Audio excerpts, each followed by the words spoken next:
recently that the highest paid film actress in the world is Reese Witherspoon.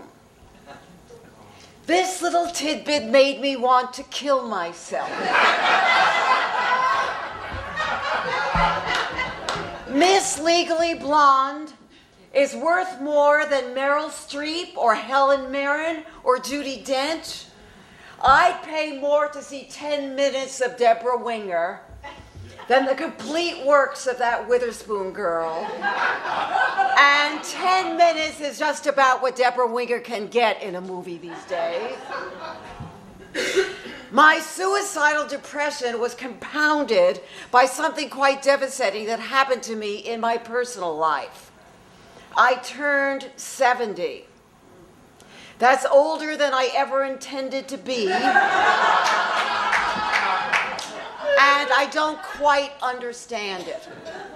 Emotionally, I am exactly the same person I was when I was 16. I still think about boys, and I still hate my hair.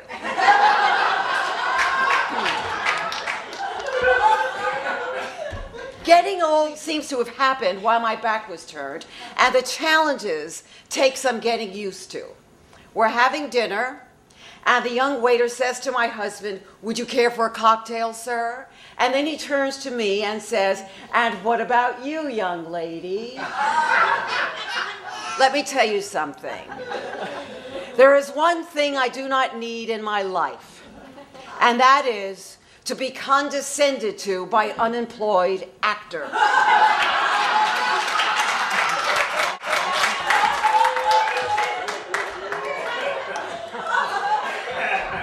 Benny is Danish, so we spent a lot of time in Copenhagen, and you can imagine my shock when I saw in the middle of Copenhagen a huge billboard that had a photo of an attractive white-haired couple. They are totally naked from the waist up. The man is standing behind the woman with his hands on her breasts. And the slogan reads, "Dom Perignon for those special occasions." You will not see that billboard anytime soon on Sunset Boulevard. There'll be a black man in the White House before that. Oh, wait a minute. Maybe there's hope. By the way, here is something you should know about sex and old people. 13% of women are born with the capability of multiple orgasms. And if you are one of those lucky few, it's the gift that keeps on.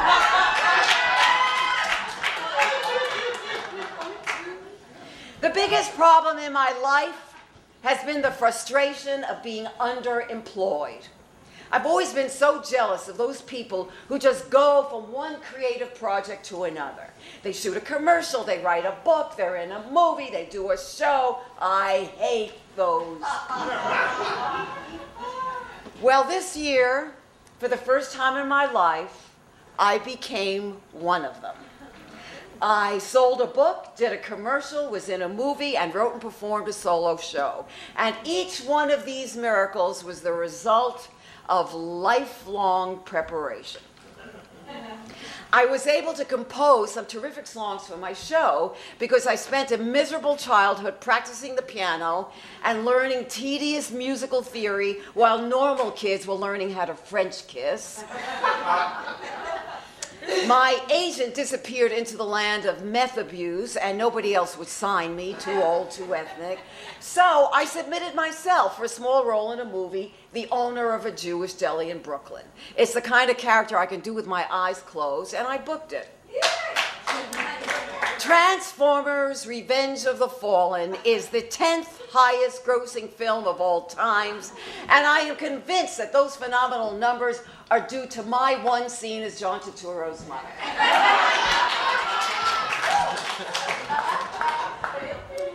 Being a lifelong failure has caused me to live very frugally. So, when the economy tanked, I was able to sell this book, Bargain Junkie, Living the Good Life on the Cheap, coming out in October. Thank you, George Bush. But the biggest triumph was the commercial. I do not book commercials, ever. Too old, too ethnic, too broad, too curly. On the rare occasion that I am the number one choice, they will hire the number two choice.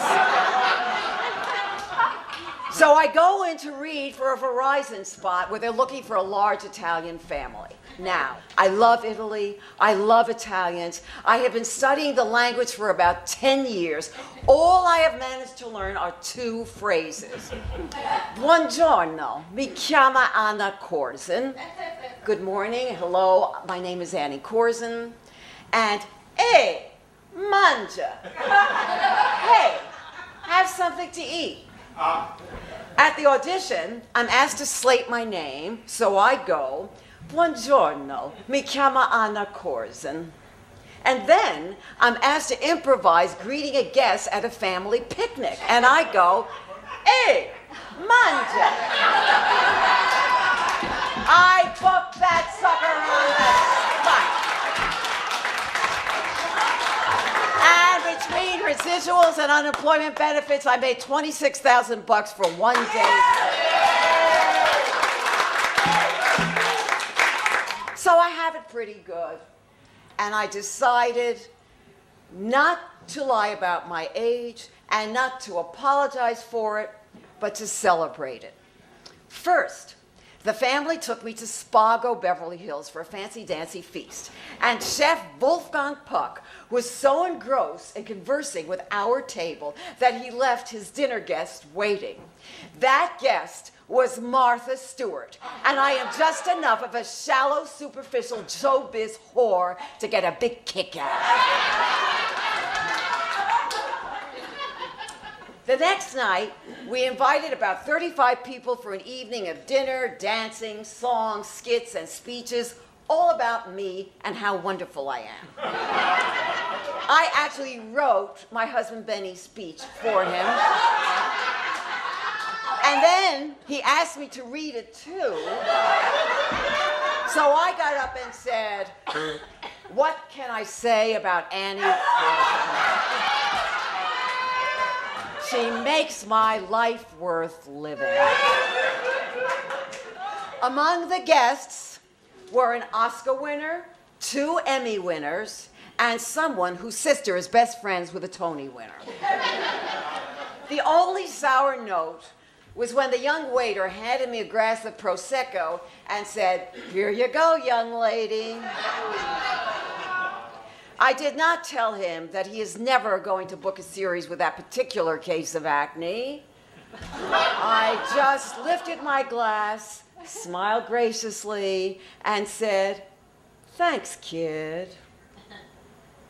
Younger people may make me feel undesirable and undervalued and unimportant, but here's the irony. I have the life they want, and I sure as hell wouldn't want theirs. I want to meet someone. I want a nice place to live. I want interesting work. I'm lonely. I'm bored. How often should I masturbate? I've got the answer to all those problems. Grow old. And if you're really lucky, you'll end up like me, surrounded by love. P.S. Remember when that jet had to land in the Hudson River? The flight crew, who got all the passengers safely out of the plane, consisted of 3 women aged 51, 57, and 58.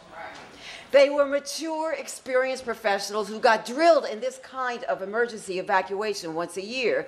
So between the 3 of them, they had practiced 92 times. Let me tell you something.